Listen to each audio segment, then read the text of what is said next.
යම් ආකාරයේ අදෘශ්‍යමාන බලපෑම් තමයි දැන් තිබිලා තියෙන්නේ.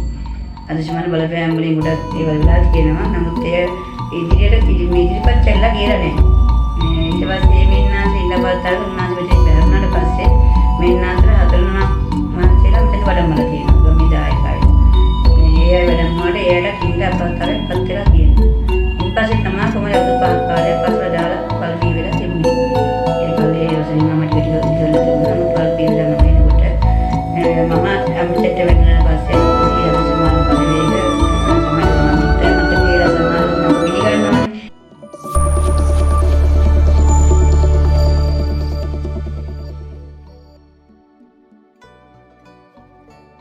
කොහොමද යාළුවනේ ඔයාලට අද අපි ආවා සීල සමාධි ආරාමය පල්ලේ කන්ද මේ දිනේ අපේ ගෙවල් වල ඉඳලා ටිකක් පහළට එන්න පල්ලෙහාට එන්න විවිලේගම පහළ කොටසේ ගලමෑල්ල ස්වංගුව පල්ලේ කන්ද කියන ගම්මාන තුනටම යාවෙන්න අලුතෙන් හදපු ආරාමයක්. මේකේ මෑණියන් වහන්සේ කෙනෙක් වැඩ කරනවා. අපි යමු ඉස්සරහට කොහොමද පන්සලේ තත්ත්වය සහ ආරාමයේ තත්ත්වය සහ මෑණියන්ගේ තොරතුරු කොහොමද කියලා බලන්න. එහෙනම් යමු ඉස්සරහට. යාළුවනේ මේ ගමන ටිකක් දුෂ්කරයි. මාර්ගය පිළිසකර කරමින් පවතින මාර්ගයක් වගේ පේන්නේ. ඉස්සරහට යනකොට තියෙන්නේ මේ කොන්ක්‍රීට් එක මෙතනින් ඉවර වෙනවා. ඊට පස්සේ තියෙන්නේ නිකම්ම පාරක් මේ සුද්ධ කරලා කැලේ අයින් කරපු පාරක යන්න තියෙන්නේ. අපි යන්කෝ බලන්න ඉස්සරහට කොහොමද යන්නේ කියලා.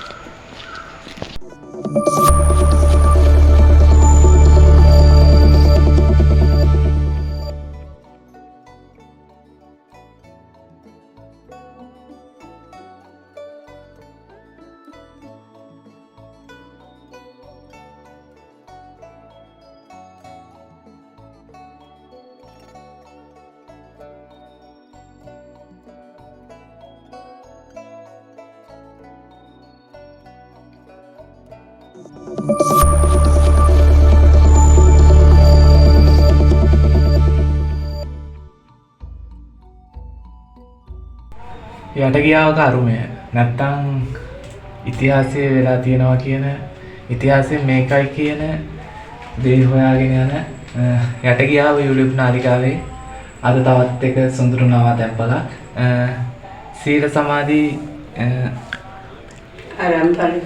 ආරාමයේ පල්ලේ කන්ද අද අපි ආවා අපේ මෑණියන් වහන්සේව මුණ ගැහෙන්න.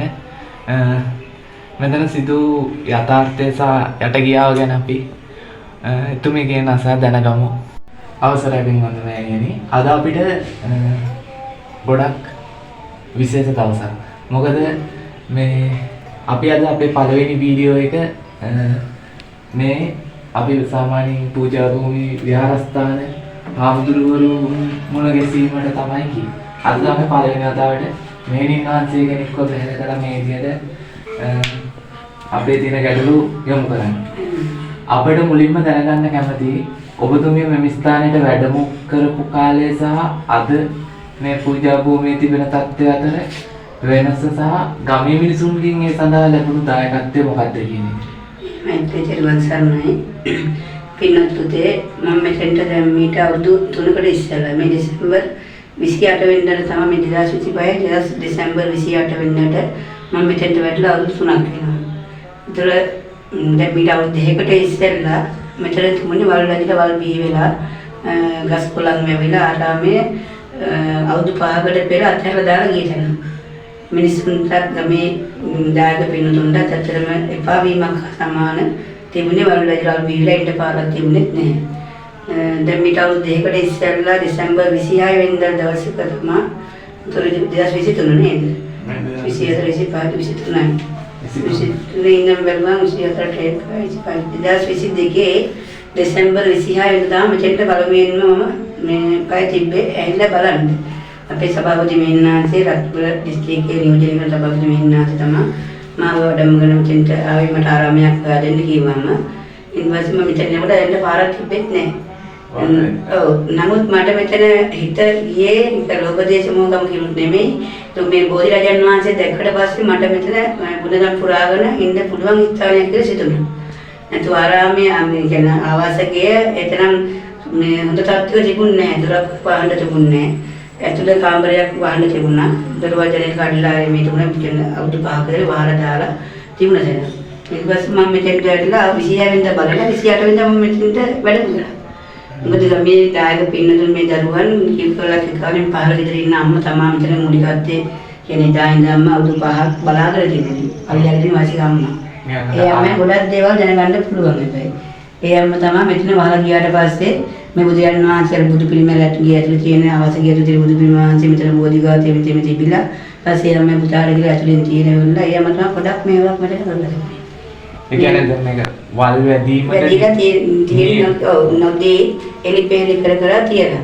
නමුත් මම වඩින්න අවුරුදු දෙකකට 3ක් විතර 5ක් විතර වෙනවනේ. ඒක අවුරුදු දෙකකට විතර ඉස්සෙල්ලා ඉඳන් එලි කරලත් නැහැ. ඒ අම්මට තේපාවල වගේ හිටියන මොකද ඒ අම්ම තමයි දැන් අතලත් දාන්නේ. ඒ අම්මගේ කොට සම්දෙන දීලා තියෙනවා. ඉන්පස්සේ මම ඒ අම්මට කියලා ගියා 26 වෙනිදා. ඒ අම්මම මෙනි දායකව දාලා සුද්ධ පවිත්‍ර කරලා දුන්නා. පාරවලින් හොඳ පාරේම සුද්ධ කරලා මේ පාරේ ඉන්න පුළුවන්කමක් තිබුණේ නැහැ. ඉන්පස්සේ ඉතින් ඇවිල්ලා ටික ටික සුද්ධ පවිත්‍ර කරගත්තා. ඊට 2024 අවුරුද්දේ මම වර ෆොටෝ එකක් ඇති කැනඩාවේ පින්නත් නෝනා කෙනෙකුට මම SD කරා තමයි දැන් මේ ආරාමේ වැඩ දියුණු කරගන්න උදව් උපකාර කරන්න කියලා. ඒ උදව් උපකාර ලැබුණාද? ලැබුණා. ලක්ෂ 7ක් පමණ මට ලැබුණා.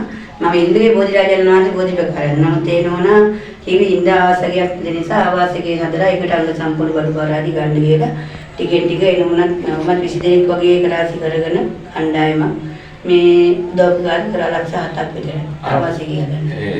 ආවාසකේ. එතකොට මේ තව මේ පන්සලේ දැන් ඉස්සරහට ගොඩක් දියුණු වෙන්න සාමාන්‍යයෙන් මේ භූමි ප්‍රමාණය කොච්චර විතර වගේ තියෙනවද කියන්නේ? අන්න දැන් වැඩි කරලා දෙන්න ප්‍රමාණය තමයි. ඒ කියන්නේ අක්කර කාලක් විතර ඇති නේද? අක්කර කාලක් වගේ. 3 දෙනෙක්ගෙන් තමයි දීලා තියෙන්නේ. 3 දෙනෙක්ගෙන්. එතකොට මේ එන්න පාර තමයි අපේ පාර තමයි පල්කාවේ තියෙන්නේ. අබලන් තෑන්නේ. නැගලා ඇවිල්ලා කන්දක් ගොඩ වෙලා වුණේ එන්න. ඉතින් මෑණියනේ දැන් මේ පන්සලට දැන් මේ වැඩසටහන බලන අය ඒ කියන්නේ කැමති අය ඉන්නවා. ඒ පින්නත් මහත්මයාත්මීලාගෙන් මට ඉල්ලන්න තියෙන්නේ මේ භූමිය ඇත්තම ගොඩාක් මේ බෝධයන් වහන්සේ උනත් පිටක් තියෙන තැන. බෝධි පූජාවක් තිබ්බත් ලෙඩෙකුට ආශිර්වාදයක් කරත් අපි විශ්වාසයක් දෙන දහම තුළ ඉන්න අපි නේද? එතකොට අපි බුදුන් වහන්සේ මේ බුදු වීම පිණිස පිට දුන්නා විජයසිරියසිරියස්ම බුදුන් වහන්සේ අරමුණු කරන් තමයි අපි කොයි බෝධියටත් අපි වන්දනාමාන කරන්නේ. ඒතර මෙතෙන්ට බෝධි පූජාවක් තිබ්බත් ලෙඩෙකුට උපස්ථානේ සිතක් පතලා ඇත්තටම පිටක් තියෙනවා. මොකද අවුරුදු 200ක් 300කට පැරණි බෝධිරාජන් වහන්සේ නමක් තමයි මෙතන මේ වැඩ ඉන්නේ. ගොඩක් භාෂාන් තියෙනවා. ඔබතුමිය දැන් මෙතන වැඩ වාසය කරන්න වෙලා අවුරුදු 3ක් වගේ වෙනවා. ඒ කාලය තුල ඔබතුමිය පමණක් මේ ස්ථානයේ වාසය කළේ. එතකොට මේ ගමේ ඉන්න උපාසක කියන්නේ දායකයන් එන දායකයන් උපාසකේ මට ලැබෙනවා. ඉතින් ගොඩාක් දුර උදේ දාන ආහාර වල තමයි අඩුපාඩු තියෙන්නේ. ඒ උදේට අතර මේ කන්දල් දිවාලන් ගෙවල් වැඩ පාට බගල ජීවිත ගත කරන්නේ නේද? ඒ නිසා උදේට ඉතින් දුර පාර ගෙවල් ඉන්න අපහසුයි. ඉතින් දවල් දාන ටික තියෙනවා. මේ ඒ තින් හැමදාක පාසක උපාසකවම ඇවිල්ලාට ගොඩාරියකින් උපාසිකාව ඇවිල්ලාට පිට වෙනව බලනවා ඉතින්. දැන් ඊයේත් ඔය සමුදානයක් කියම දාලා වටේ සුද්ධ පවිත්‍ර කරා. මේ ගල් ටික දැන් හවසට ආයෙකින් පස්සේ එනවා කියලා දුවා දෙන්නේ. මම දැන් ටිකක් අපි දැන් සූදානම් වුණේ අපේ අර මම කල්ලාන්ට මේ ඉන්නාන්ස නමක් ඔය බෝධිපකාරය හදන්න මූලික මේ වැඩ කටයුතු කරන්න මුදලක් පරිත්‍යාග කරා. ඒක ඊට පස්සේ දැන් මේ යසෝදරා ට්‍රේන් වහන්සේ සංගවිත්‍රාන් වහන්සේ වඩම්මන්න කුටියක් හදන්න එතන සූදානම් කරලා තියෙනවා. ඒ වගේ කටයුතු 16ක් ඉදිරියේ කරන්න තමයි සූදානම් වෙලා ඉන්නේ. ඒතකොට දැන් යසෝදරා දේවීන් වහන්සේගේ කුටිය නිර්මාණය කිරීමේදී එතන යන විය පැහැදන්නේ එතන ලස්ස 4 ගානක් ඔක්කොම යනවා. ඇතැවෙන්ටවත් හදලා තියෙන්නේ. තාම ඉතින් ටික ආදර පත්‍ර ඇදුවල යන්න ගියේ නෑ. නමුත් 25000ක් වගේ මුදලක් ඒක මහත්මියක් පරිත්‍යාග කරා. මේ මූලික අරමුණ වෙනුවෙන් මූලිකව අතු අරන් දමන්න මූලික මේ පැහැදිලිවට ගන්න කියලා. ඉතින් ආදර පත්‍ර සකසලා තියෙන දැන් කාලයක් අවුරුදු 2ක් ඔබතුමිය මෙතන වාසය කරන්න වෙලා. ඒ අතර කාලය තුළ දැන් මේ වගේ බුදු කුටියක් නිර්මාණය කරලා තියෙනවා අපිට වෙනවා. එතකොට මේ බුදුන් වහන්සේගේ ප්‍රතිමාවක් වඩම්වලා මෙතන පුදුසත්කාරයේදී බල කරනවා.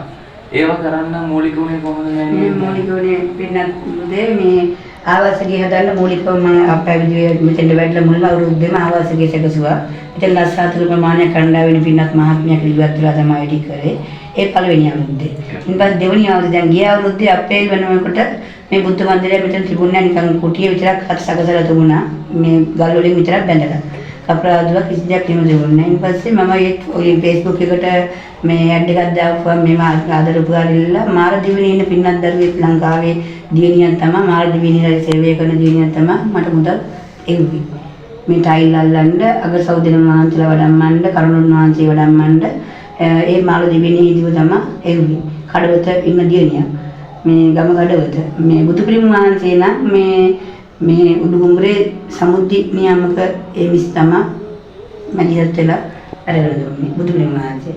සමන්දේවතුමා වහන්සේ ඒ උඩුගුඹුර ටීවී රියදල් කරන අර සිල්ව කියලා පුතා මැදිහත් වෙලා තමයි සමන්දේවතුමා වහන්සේ වඩම්මලා දුන්නේ. දැන් මේ වීඩියෝ එක බලන කවුරු හරි හිතනවා නම් මේ ස්ථානයට ආධාරයක් උපකාරයක් කරන්න අවශ්‍යයි කියලා. එහෙමයි. දැන් ඔබතුමියව සම්බන්ධ කරගත හැකි නම්බරයක් දුරකථන අංකයක් අපිට ලබා දෙන්න. අපි ඒක ඩිස්ක්‍රිප්ෂන් එකේ දාන්නම් බලන ඔයගොල්ලොන්ට මේ ස්ථානයට ඇවිල්ලා හරි නැත්තම් දුර බැහැර ඉන්නවා නම් ආධාර මුදලක් පරිත්‍යාග කරන්න හරි මේ අපේ මෑණියන් වහන්සේව සම්බන්ධ කර ගැනීමට හැකි දුරකථන අංකයක් අපි පහළ ඩිස්ක්‍රිප්ෂන් එකේ දාලා තියන්න. ඔබතුමිය මෙතන වාසය කරන්න වෙලා අවුරුදු 3කට ආසන්න කාලයක් වෙනවා. ඒතකොට ඔබතුමිය තනියෙන්ම මෙතන වාසය කරනවා. දැන් මෙතන මීට කලින් මෙහෙණින් වහන්සේලා ඉඳලා තියෙනවද නැත්නම් එතන ඉතිහාසය කොහොමද ලියවෙන්නේ කියලා අපිට පොඩ්ඩක් පැහැදිලි කිරීමක් මේ වීඩියෝ එක දැන් බලන අයට හිතා ගන්නත් එක්ක මෙතන කොහොම ඉතිහාසයක් තිබුණේ කියලා අපි වීඩියෝ එකක් වශයෙන් channel එකක් වශයෙන් අපි හොයන්නේ තියාව. කියන්නේ මුලින්ම තැනක අතීතය ගැන තමයි අපි මුලින්ම විපරම් කරලා බලන්නේ. මේ ඔබ වහන්සේ මෙතනට වැඩම කරන කාලේ සහ එතන ඉතිහාසය ගැන පොඩි පැහැදිලි කිරීමක් කරන්න පුළුවන් මේ විනාශේ. එහෙමයි පින්නත් පුතේ මම දන්නතර මෙන්න මෙතන මම වඩින්න පෙර මේ ඉදම පූජා කළ තුන ඩීකේ සර් කියලා ඒ පින්නත් මහත්මයා මේ පුණ්‍ය භූමියේ පහලින් ඉන්න ඒ රොසලින් අම්මා එයාගේ මේ පුණ්‍ය භූමිය දකුණු පැත්තෙන් ඒ ටීම් තේවතු ඉදමේ කොටසගේ ධම්මිකාදුගේ මෞතුමිය පූජා කරලා තියෙනවා. ඒ පූජා කරලා තිබුණ ධර්ම ප්‍රභාෂී කියන පින්නත් මෙන්නාසේ නමට තමයි මේ ටැම්පිගස්ලන්දේ මේ පදිංචි ඒ මෙන්නාසේ උන්වහන්සේ මෙතන වැඩ ඉන්න කාලේ උන්වහන්සේට හැබැයි කරදර පැමිණලා තියෙනවා. ඉන්න අපහසුතාවයක් පත් වෙලා තියෙනවා. යම් ආකාරයේ අදෘශ්‍යමාන බලපෑම් තමයි එතන තිබිලා තියෙන්නේ. අදෘශ්‍යමාන බලපෑම් වලින් ගොඩක් ඒවල් වෙලා තියෙනවා. නමුත් ඒ ඉදිරිපත් කළා කියලා නැහැ. ඊට පස්සේ මේ මෙන්නාන්තර ඉන්න අපහසුතාවය උන්වහන්සේ මෙතනින් බැහැරුණාට පස්සේ මෙන්නාන්තර 4 නමක් මහන්සියලා මෙතන වැඩමලා තියෙනවා. ගමේ දායකයෝ. ඒ අය වැඩමුවාට ඒකට ඉන්න අපහසුතාවයක් පත් වෙලා තියෙනවා. ඉන්පස්සේ තමයි කොහොමද අවුරුදු 5ක් කාලයක් අසල දාලා වල් බී වෙලා තිබුණේ. ඒ පල්ලේ රොසලින් අම්මා ටික ඉඳලා තිබුණා. නමුත් වල් බී වෙලා මම එනකොට මම අම්මිට වැඩුණාට පස්සේ ඒ අදෘශ්‍යමාන බලවේග සමහරවිට මම මිත්‍යා මත කියලා සමහරුන් ඔක පිළිගන්නවනේ. ඒ මම ශාසනයේ ඉඳගෙන මේ වගේ දේවල් විහිළුවක් කියලා හිතන්නත් පුළුවන්. නමුත් දෙලකින් දැක්ක දේ බොරුවක් කියන්න අවශ්‍ය නැහැ. දෙකින් දැකලා තියෙනවා දායක පින්නතුන් මම මෙතෙන්ට වැඩුණාට පස්සේ දායක පින්නතුන් සීනතුව වැටලා තියෙනවා දරුවේ. ඒ වගේම තමයි මේ දායක පින්නුන් දෙපළක් එහෙම දැකලා තියෙනවා මගේ ආවාස කුටිය ඇතුලේ. ඒ වගේම මෑත භාගයේදී මගේ දියණියක් ඉන්න ඒ දියණියක් මෙතන මේ බුදුගේ ඇතුලේ ඉන්නකොට මෙතන බෝධි දිහා බලනකොට ඒ වගේ දසුණක් දැකලා තියෙනවා.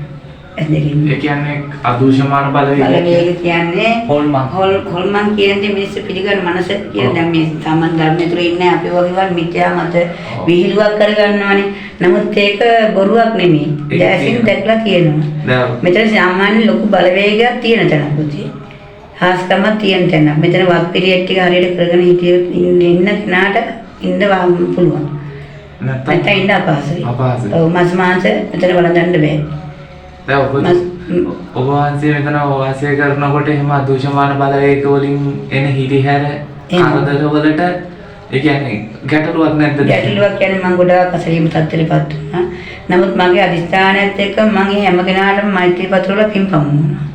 ඔව් මට පෙන්නලා තියෙනවා මේ බය වෙලා තියෙනවා ආපු මුල් දවස්වල. නමුත් හිතේ ශක්තිය.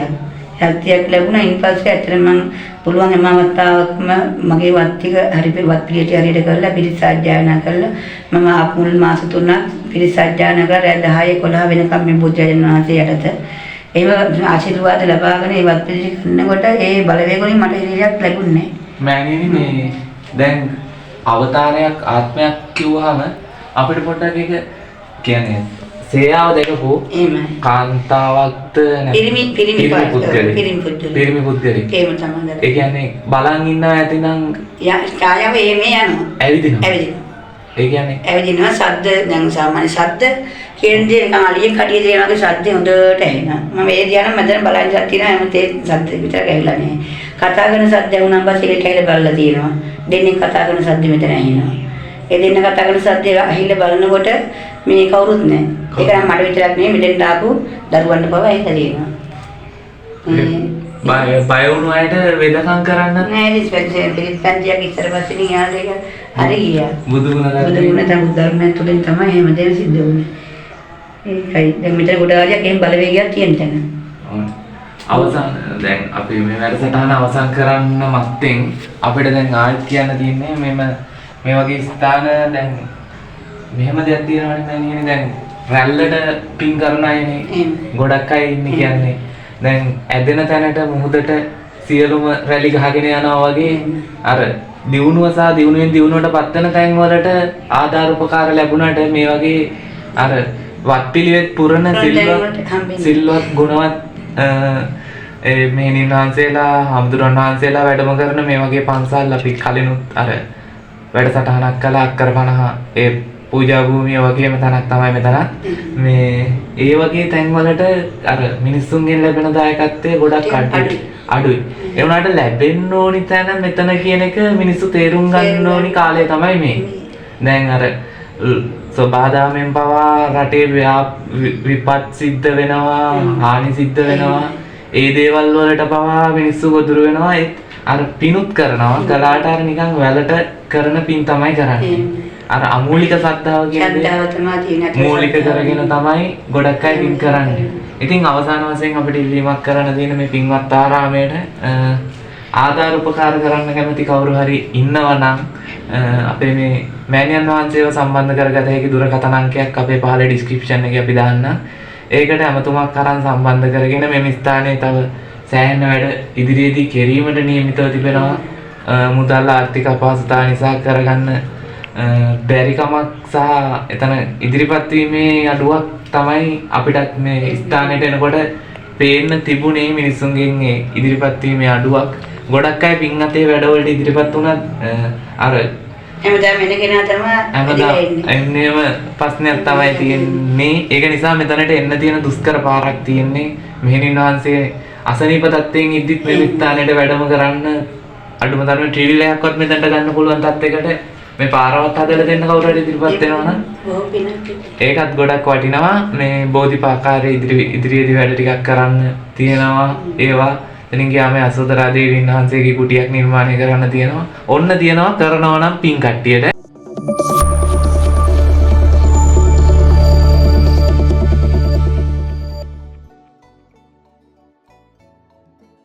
දුෂ්කර ගමනක් ගොඩක් දුෂ්කර පාරක යන්න තියෙන්නේ ආරාමයට. මේ ඉතින් යාළුවනේ අපි ආයෙත් දවසක මේ වගේම තවත් ස්ථානයකදී හම්බෙමු.